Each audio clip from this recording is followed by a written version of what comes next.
But so today we have the moderator. Her name is Kerry Ingram. She is a beauty and fashion influencer, but she's also the director of marketing at Visible Hands VC, and she's also the founder of Residency Reverie. Am I saying that correctly?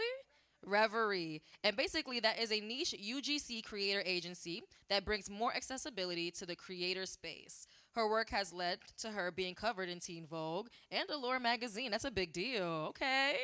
And she hopes to pave the way for more diversity and representation in this space. So, with that being said, Kerry, please take the stage, girl. Hi, Baddies. How are you doing? I'm really excited to moderate today's panel because from the list of things, and I'm sure I'm not the only one in this room, we wear a lot of hats, professionally and personally. So I'm very excited to talk to this amazing group of women to talk about how we can reach new heights of success, but also prioritize our well-being. So I'm actually going to have each of you come up and introduce yourselves. I'll start with Cierra. Come on, don't be shy. Yeah. Feel free to join me. And I'll let you each, one by one, introduce yourselves, celebrate your successes, your titles, all that jazz, because that's part of prioritizing your well-being. With me first? Yes. Hi, everyone. My name is Cierra. I'm the founder and CEO of Worklution Inc. We bill ourselves as a future of work solutions company under which we have two brands. Our flagship brand is Cagebird HR. It's the first HR services company to provide employees direct access to independent HR support. We've been in business for 2 years now. We support people nationwide through things like PIPs, HR investigations, negotiating severance, etc. We also have another brand that's coming out next month called Work Receipts. How many of y'all have been told, write it down, document everything? Okay, Work Receipts is a mobile application designed for that, for you to track and easily send what happens to you at work. It's also attached to a generative AI employee advocate. Her name is Jayla, and she is black. And Jayla will give you real-time guidance on your rights and options at work. So if you go to workreceipts.com, you can sign up to be notified when it's available in the App Store. I'm so excited to be here, and I look forward to the conversation. All right. Hi, everyone. My name is Anim Aweh. I'm a licensed mental health therapist, clinical health educator, wellness consultant, scrub master, and the owner of Aweh Support Services. And so through Aweh Support Services, we have the mental health portion, right, where we're providing one-to-one mental health, family counseling, couples counseling, career coaching, health education, and empowerment. And then we have the other sector of our services where we provide consulting services to organizations that are ready to prioritize the wellness and well-being of their organizations and the people within that organization. And so we really want to work with forward-minded organizations that are really able and willing and putting the money behind their words to take that step to invest in the people and their well-being of the organization. Hello, everyone. Can y'all hear me? Yes. All right. So hello, everyone. My name is Lauren Wells. I am known as your gut health bestie and your breathwork sis. I'm a certified digestive health coach and a mindfulness coach, and I'm the founder of Hervival, which is a holistic wellness and personal development company for women of color. We're all about educating and empowering women of color to prioritize their well-being with holistic lifestyle practices. So we are big when it comes to mindfulness. We are big when it comes to educating ourselves with our well-being and understanding gut health and how it relates to your mental well-being. Your gut and your brain are best friends. Let me just say that. So I'm really excited of this panel and speaking about this because I'm big and passionate about workplace well-being. So yeah, I'm excited for our conversation for today.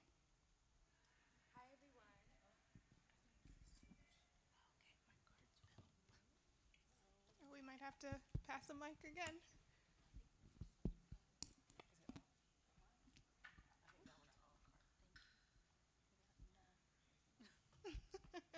Hello, thank you. Hi everyone, welcome Baddies.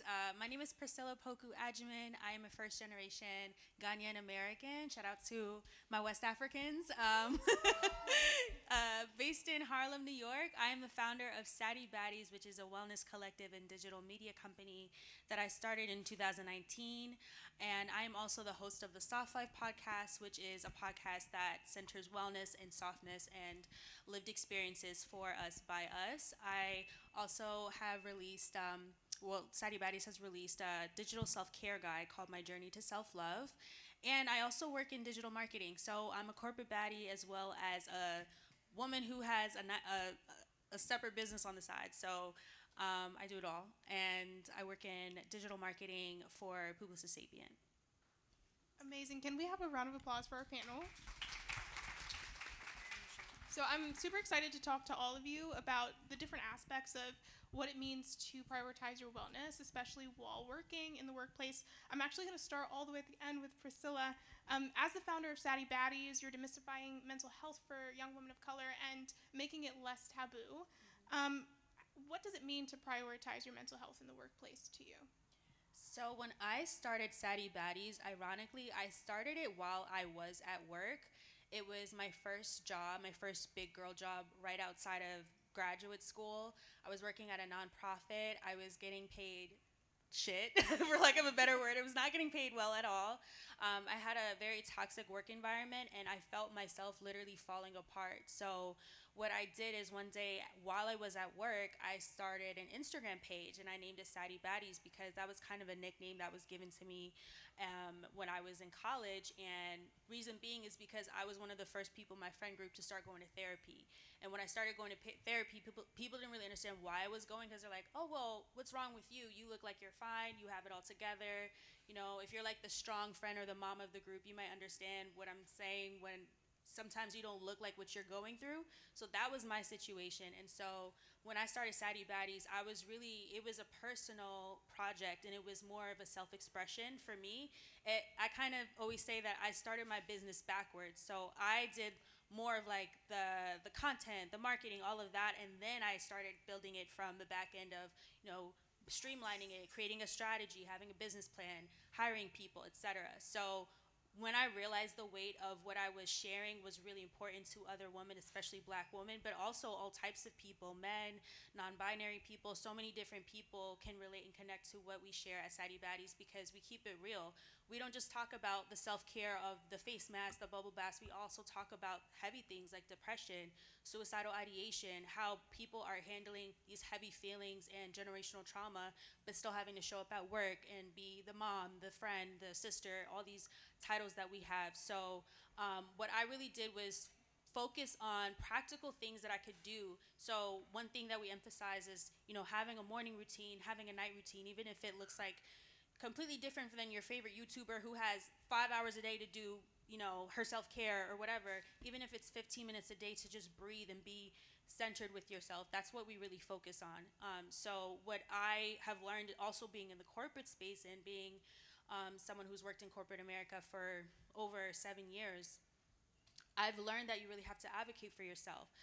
My first exposure going to therapy really started when I was in graduate school, but also whenever I had an employee assistance program at work, I utilized those services, and that's usually a free benefit that's given to you so that you can see a counselor, even if it's short term, and then they might transfer you over to give you a referral to have a therapist, which is more of a long-term solution. So I utilized my PTO, me and PTO go together real bad. Like, I love to take my PTO. I love to, take my time, my mental health days, and really start prioritizing my mental health because right now, I think as we can see in this job climate, a lot of these companies will, glorify you, but then they'll lay you off the next day. And it really just has become more of a disposable, type of transactional relationship that we have with our company. So we have to prioritize our mental health so that we can be the best versions of ourselves.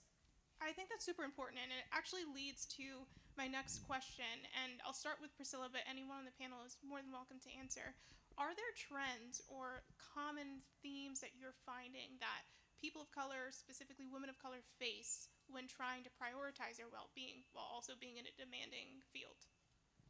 You want me to start? Yeah, okay. Sure. Yeah, definitely. I definitely think there's trends. I think one of the biggest trends that a lot of women in the workplace, especially Black women, face is that we don't always have people advocating for us at our jobs. A lot of us, especially if you're in the tech field, you might be one of the few Black people or the people of color in your room or, at meetings. So a lot of times we feel isolated and alone. I even feel, like this often with the different companies. I've worked in healthcare. I've worked at a biotech startup. I now work at an agency doing marketing. But prior to that, I often felt like the weirdo. I felt like I had nobody advocating for me, nobody that looked like me, and so that feeling of isolation and loneliness is, I think, particularly an issue for Black women. So finding community outside of work is so important, and I think that's why spaces like BaddieCon are so important, so that you can realize that you're not alone and you can be connected to other women and people who see you and validate your experiences, and not have to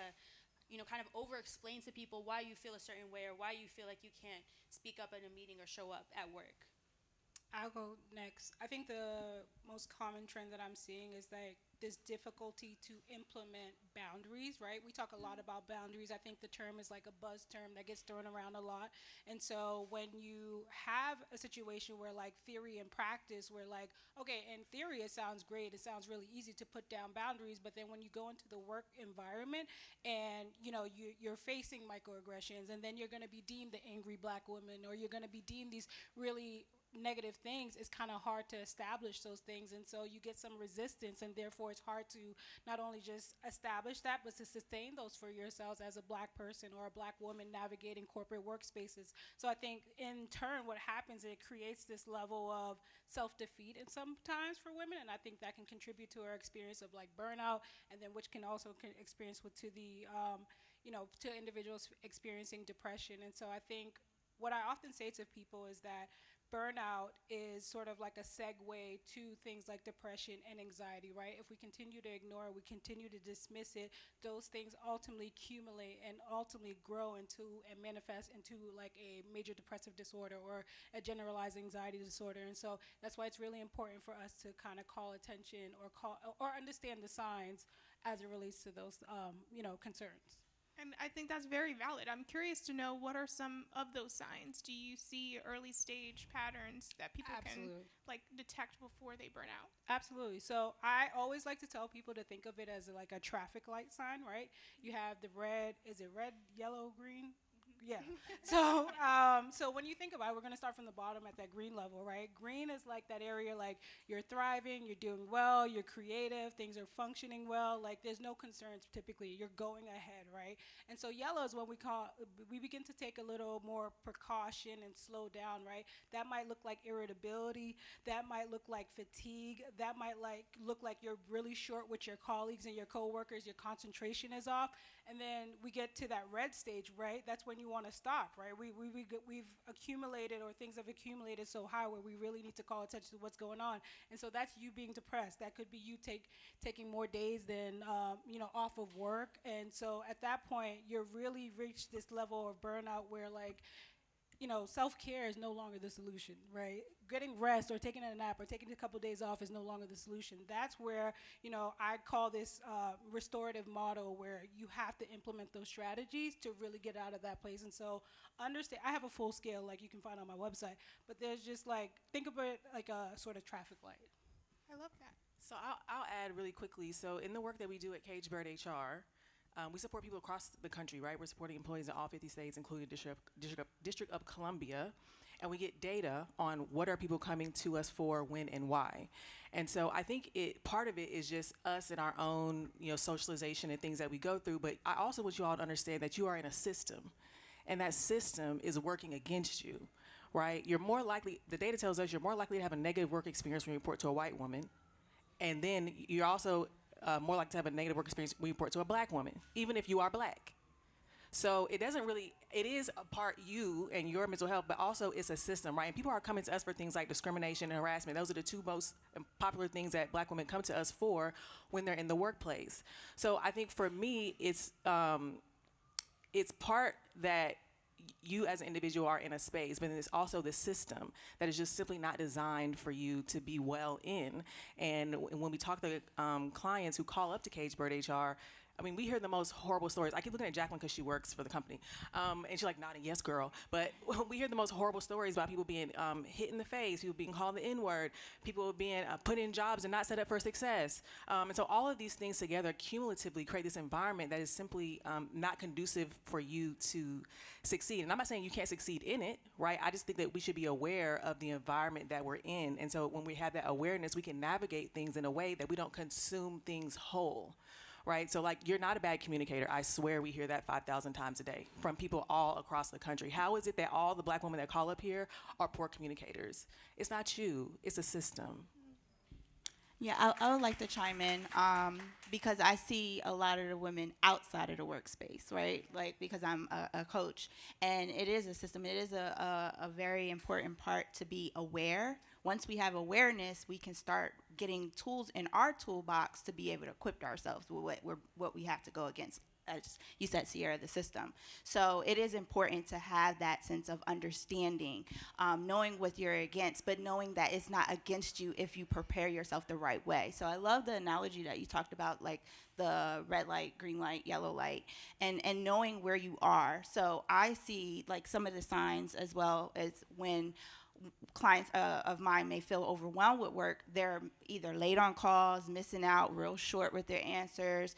I'm following up and asking, they're skipping meals. That's a big one. It's really important to know the way you take care of yourself is the way you're going to be able to show up everywhere. So and one of the things I try to always tell my clients and in my community is the matter of, like, if you don't pour into yourself, you will run out. Like, so this is where the awareness needs to come in place. The system that we're against within the workforce, especially as a black woman, 1 in 3 black women experience stress, overwhelm, and burnout, and then with a result of that have health complications. I happen to be one of them.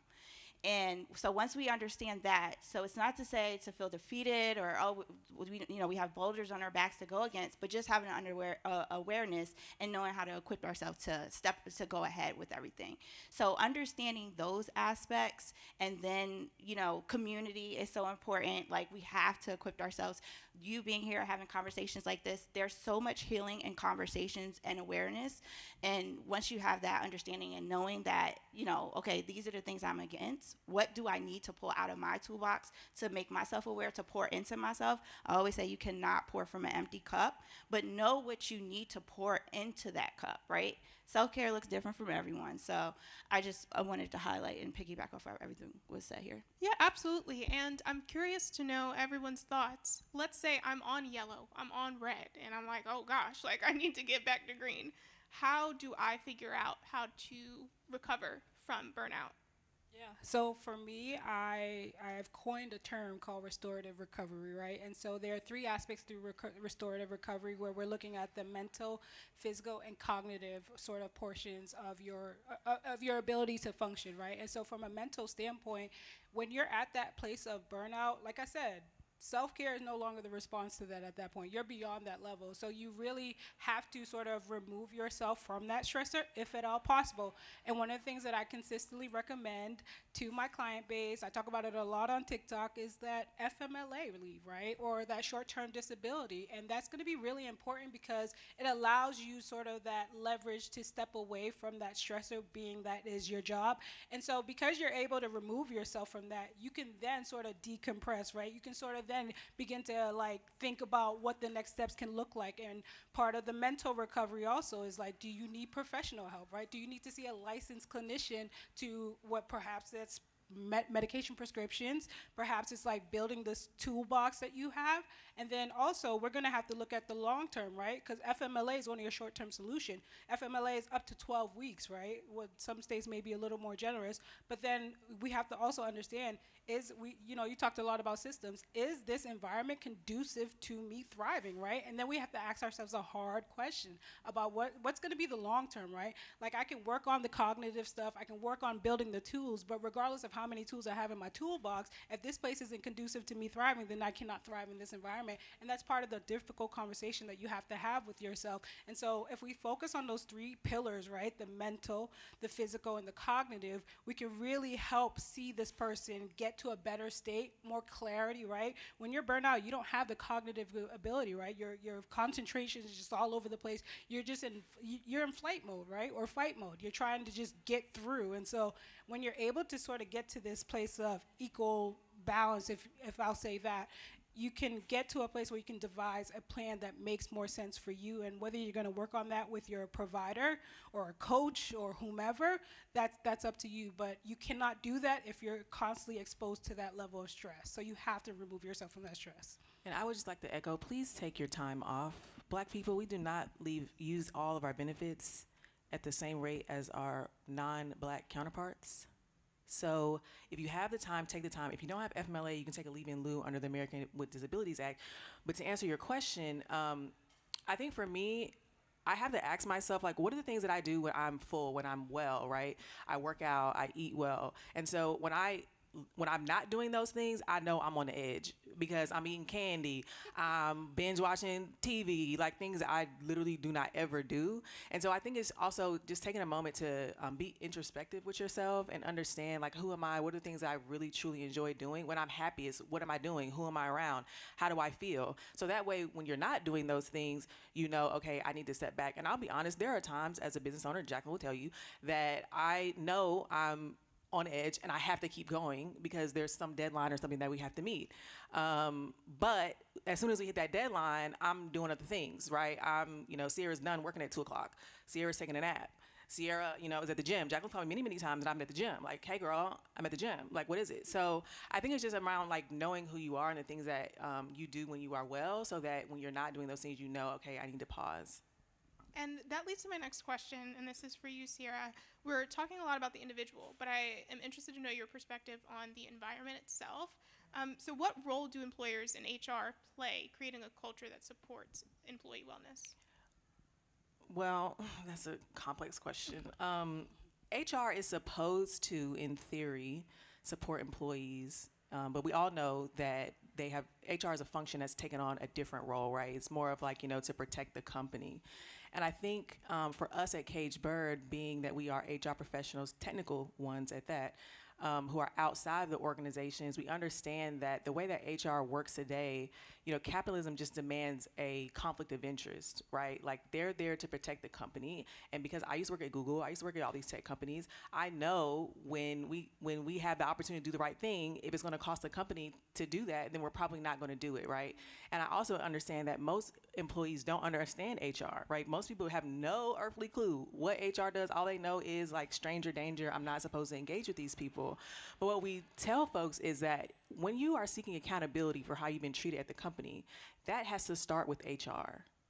Because if you don't, what you're doing is allowing the company, because HR writes down everything, okay? We write down everything. And so if you are not telling your side of the story, then you're allowing the company to tell their side of the story, and that is the only side of the story that will be on record, right? So what we tell everybody is you need to document things. You need to write things down. You need to go to HR early and often, because when things do happen, it's not right, but it's the way it is. The person who goes to HR first is the one who's seen as, the victim. And we all know that may very well not be true, but that's just the way the system operates. And so what we try to tell people is, HR was never going to be your friend. Like, you're looking for friends, you need to get a hobby outside of work, because that's just not what we're going to do. But you also need to understand that you have to engage with the system if you want to be protected. So like when I was at Google, child, they was dog walking me, called me everything but child of God. But because I knew HR, I knew the game, right? And I knew that I need to get certain things in writing. I knew that I need to make the certain arguments. And that's how I came up with the idea for Caged Bird, because I was able to get myself a multiple six-figure settlement from the company because I understood the rules of HR. I understood how they think, what they're likely to do, what they're not going to do.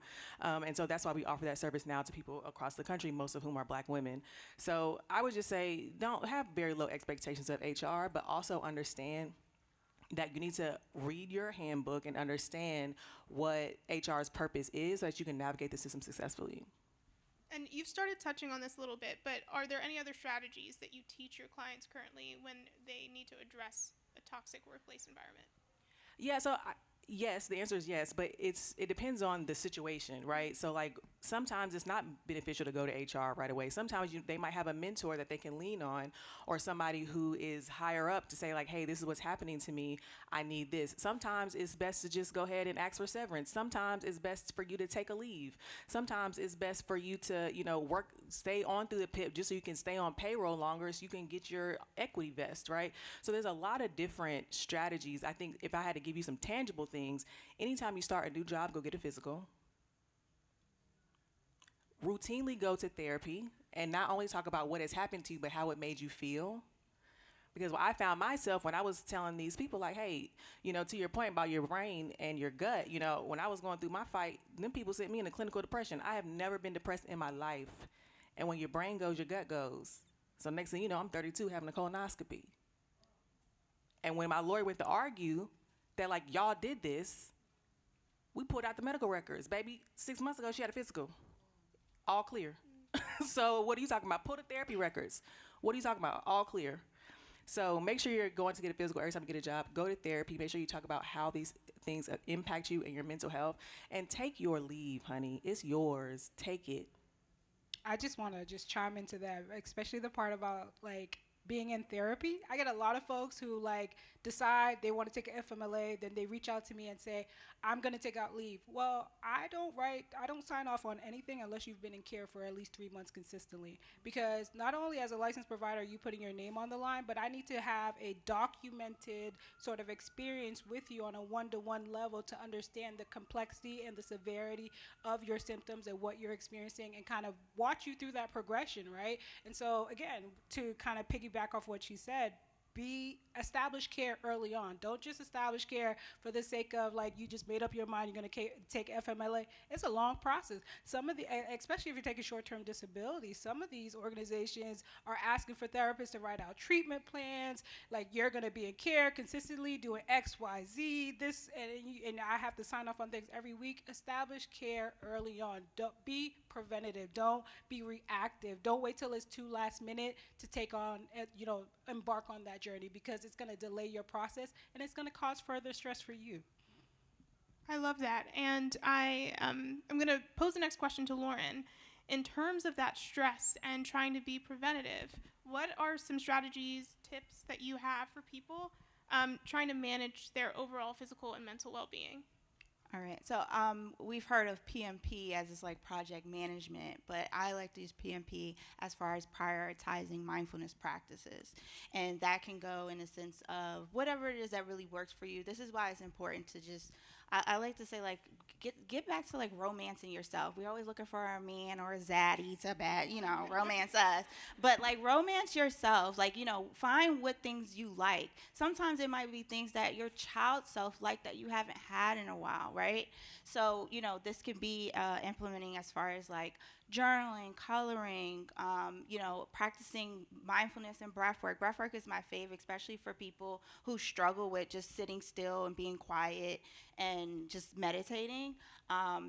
Really centering yourself on, like, your breath and rhythmic rhythms is really important. So find what different type of mindfulness practice works for you and explore. There's so many things that you can go to.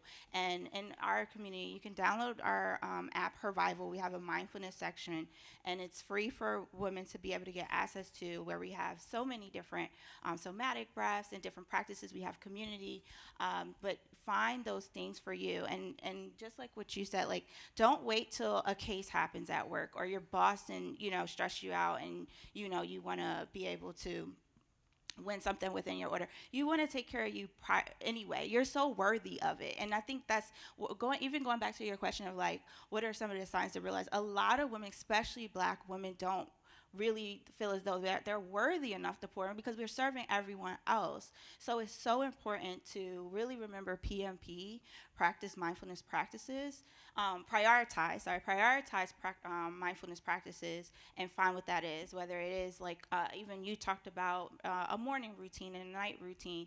Find those things. And also eating, I have to say it, right? So, your eating is not just to fill you up and give you enough energy to go through the day and get these coffee. Like, a lot of us look at eating is just so our stomachs can be quiet and just so we have enough to push through. We're always in this push through, get through type of mindset.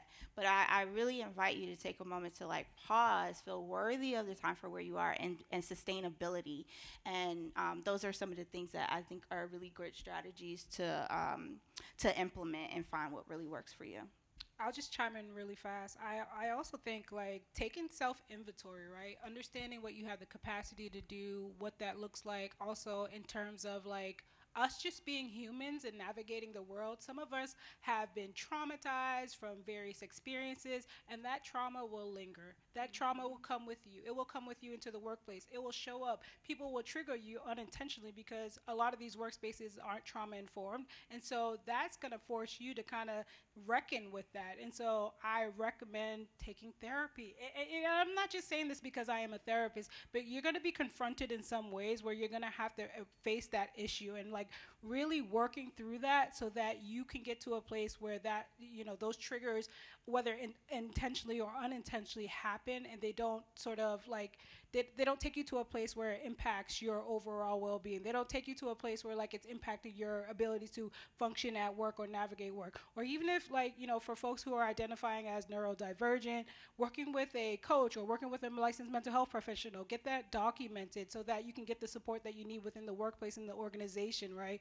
And for any leaders in the house, you know, people who are making those calls, bringing in workshops, bringing in the professionals into work, take that into consideration as it relates to the people that you're supporting, because people are range in their complexities.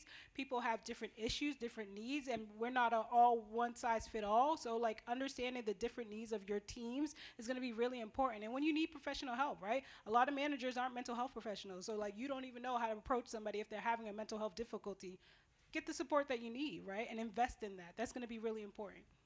Awesome. So I actually only have one more question, and it's for everyone. So I'll start again with Priscilla. If you could leave with one piece of advice you'd give to someone who's trying to avoid being burnout, who's trying to have work-life balance, but is also at a point in their career that they're really trying to grow and scale and reach a new height, what would that one piece of advice be? I would say to take off the cape of Superwoman. I think when we hear all of the things that we need to balance, like I said before, if you are a parent or you're a spouse, or you know, you have maybe someone you're caring for, and then you're also trying to climb the corporate ladder, but you're also trying to be an influencer and then start a business, and you have to prioritize what is most important to you, because if we try to wear all of those titles at the same time, we're eventually going to feel like we're under this crazy amount of pressure, and you don't have to have it all together. It's okay to hit rock bottom sometimes. It's okay to, you know, like crash out every now and then if you need to, so that you can build yourself back up. And I think sometimes we beat ourselves up, especially when we have a low point, or if we do need a break, or if we can't perform as much as we want to, or whenever we maybe just need to slow down. We beat ourselves up or think that there's something wrong with us, but it's in our human nature to rest and have those cycles of productivity, but also that time of quietness. And I think one thing that I've learned and have really implemented into my wellness routine is looking at the seasons in the nature as a guide, literally. Yes, so for example, in the wintertime, I am a homebody. Like, I'm inside, you know, I'm restoring myself. I'm focusing on my self-care routines. I'm working on my wellness. I'm making sure I'm taking my supplements. Like, I'm really inside in the wintertime. And then when spring is when I start setting my intentions for the rest of the year. And March is where I really feel like is the new year. So I don't force myself to, oh, it's January 1st. Let me make this long list of goals and do this and get all of this stuff done when you're still in winter. So remembering that nature is our guide and not forcing yourself to be hyper productive, especially if you don't have the resources, right? Like, you cannot compare, like I said, you know, someone who has 4 or 5 hours a day to dedicate just to themselves to someone who's juggling multiple titles at once. So not comparing yourself, and then also just embracing that slowness and that softness that nature provides, just proof of that working. I love that you said the seasons, because we can learn a lot by just looking out our window and seeing what naturally happens. I mean, we're going to take out global warming, but we can see what happens in nature during the fall. The leaves fall. That if you were to literally talk to the tree, if the tree can talk, they're not worried about losing their leaves. They know what needs to happen within seasons, and that's exactly what I do inside of our membership community. We have seasonal challenges. So like right now, it's summer. We have our summer kickoff. We focus more on movement, walking, exercise. During the spring, we do more cleansing and detoxing. During the winter, we have more rejuvenation. We have different self-care practices and things that we really commit to. So I love that you said that. It's so important to really go to that. I know we had another question, but No, you're good. One piece of advice. That you okay. Because I was like, girl, you had.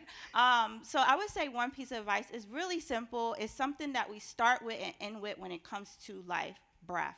Breathe. It's very important when we're stressed, breathe. When you're happy, breathe. When you need time to just pause, breathe. It's so important to adapt some type of breathing exercise. I know people take that for granted because we innately breathe, but actually having a breath work practice is really important. That's what's really going to help you as far as calming your nervous system, as far as any kind of, even getting oxygen to your brain. So I know it sounds so simple, but if I had literally what's a couple quick words, breathe, really focus on a breathwork practice.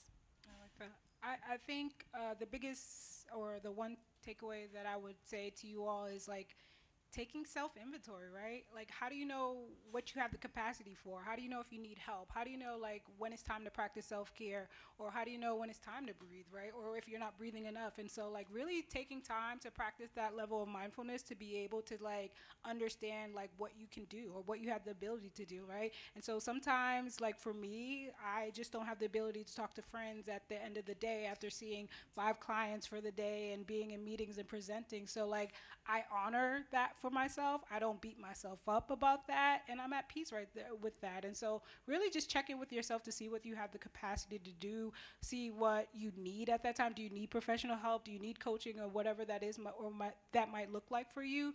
But you won't know that until you really have that relationship with yourself and being able to just kind of take a second, pause, and see, what do I need? What do I need for today? What do I need for this week? What can I give? And so really having that conversation or getting to that practice where you have that inner dialogue with yourself and checking in with yourself all the time.